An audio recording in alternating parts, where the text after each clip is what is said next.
एक छोटे से शहर में रहने वाली एक माँ जिसने बेकड़ी के पिज़्ज़ा पेनी पूरी अब तो बेटे की बदल दी। लेकिन जब बेटे की शादी हुई तो घर में आई एक ऐसी बहू जिसने पूरे परिवार की जिंदगी बदल दी। लालची बहू की सजा।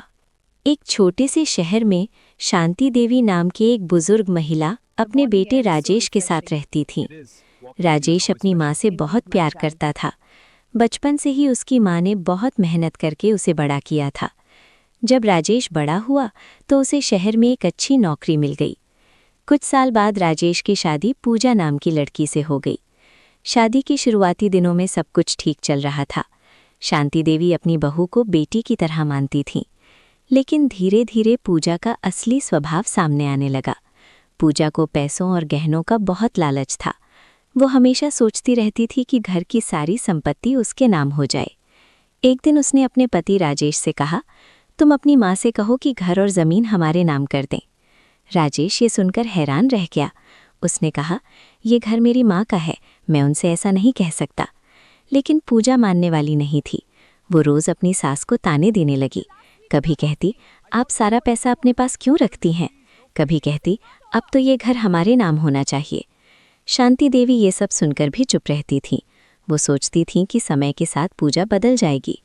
लेकिन पूजा का लालच दिन ब दिन बढ़ता जा रहा था।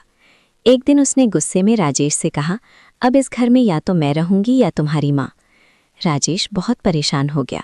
उसे समझ नहीं आ रहा था कि वो क्या करे। शांति देवी ने बेटे की परेशानी देखी। उन्होंने धीरे से कहा, बेटा तुम चिंता मत करो, मैं कुछ दिनों के लिए मंदिर में रह लूंगी। ये सुनकर राजेश की आंखों में आंसू आ गए। लेकिन पूजा के चेहरे पर खुशी थी।